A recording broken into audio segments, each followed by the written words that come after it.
2014. You can tell because I picked a shirt that in no way hides how much I'm sweating. Sir, would you just let me know if I wet myself? Thank you. So I think 2014 has seen an aggressive amount of Matthew McConaughey, which bothers me for a few reasons. The first is I have no fucking idea how to spell his name. Like if I were to put money down, I'd say it was MCCC. G, like A, maybe the number 7, I don't know, it's beyond my intellectual capacity. It's not that he said or done anything in particular that really bothers me, it's just that I think he's the human equivalent of an automatic toilet that flushes when you're still sitting on it. You know? Like, you're just trying to do you and get by in this world. And in comes Matthew McConaughey, way too early, making a mess, spraying shit water everywhere. Like, Matthew, there's no reason I didn't want this. Stop trying to give it back to me. It's just rude. I'm 20 years old. I'm of a generation that Forbes journalists would call the Millennials, which is yet another word I cannot spell, and also the name of my ska band. Millennials, according to people who are not millennials, are characteristically very detached. They're too involved in social media, they're destined for unemployment, and I resent that because it describes me perfectly. I spend a lot of time on the internet, specifically on Tumblr. Has anybody ever been on Tumblr? Okay, great. For the rest of you, it's a blog platform, basically. It's similar to Twitter and Reddit, but there's a lot more Doctor Who and there's a lot more gay porn. But lately I've been seeing a lot of very serious political posts, like talking about Ferguson and Gaza and whether or not Nicki Minaj's ass is real, and that's great. I think it's very important to stay informed. But it's definitely a weird source to get my news from.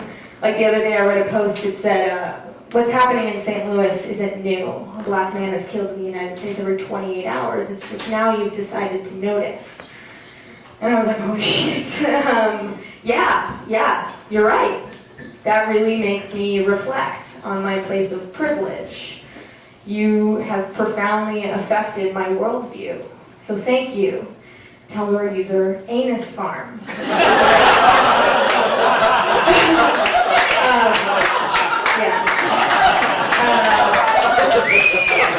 They say 90% of comedy is complaining, which is great for me because I'm Jewish.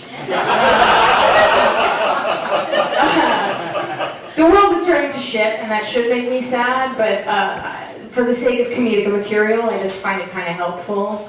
Sorry.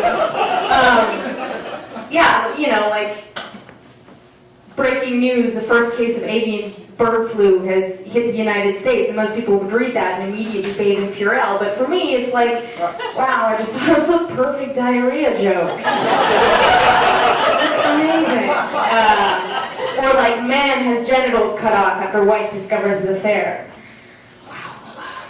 There is a Taylor Swift song in there somewhere. Or like, locusts have swarmed Los Angeles, earthquakes hit New York. Anderson Cooper is saying this is the apocalypse. And I'm just running for my life, trying to avoid the balls of fire that are raining from the sky. And then I stop and I say, no, this isn't the end, this is my time to shine. And then I grab the nearest like disembodied foot to use as a microphone, and I find a red brick wall to stand in front of, and I go, what is the deal with the Antichrist these days? I live in fear that the FBI is going to come and arrest me, because on January 26, 2014, I sent this tweet. It said, so how much do you guys know about Ebola? Which at the time I just thought was like a funny random thought that I had, but now it seems kind of threatening.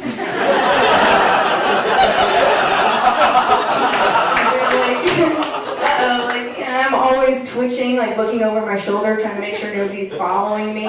The other day I ran into a friend from high school. He was like, "Hey Rose, what's up? What have you been up to?" So I looked at him and I was like, "Why? Who's asking? Are you mic'd right now? Like, what is this?" I'm also afraid of getting pregnant because as a woman, the idea of pushing a watermelon out of any one of my orifices is like petrifying. So I also just don't think that I'm ready to raise a human life for obvious reasons. This morning I put on flats because I was too hungover to figure out shoelaces. That's just a clear sign to me. I do like drinking, I like going out, but I hate frat parties. Do you guys remember frat parties? Yeah? They fucking suck. They're terrible. The air is always so sticky, which frankly is not a quality you ever want your air to have. And the beer tastes like water, and the male to female ratio is overwhelmingly predatory. Like, I was so hot and overcrowded that I took one step into a house one time and my glasses immediately fogged up. Like it was like a fucking sauna in there. And I was like, great, now I won't be able to see the guy who roofies my PBR. Perfect. This is perfect. It's amazing.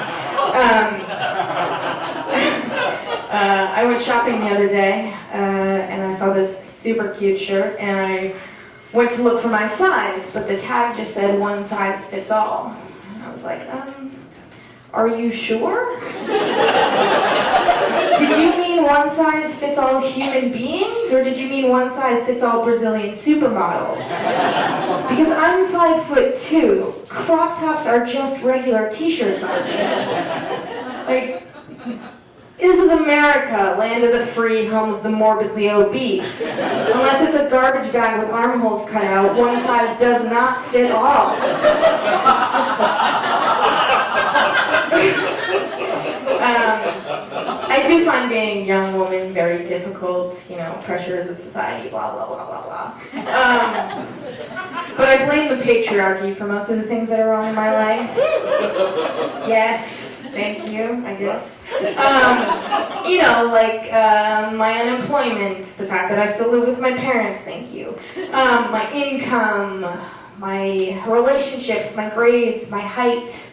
It was very hard to grow taller than 5'2" when there's a glass ceiling right above your head. Thank you guys.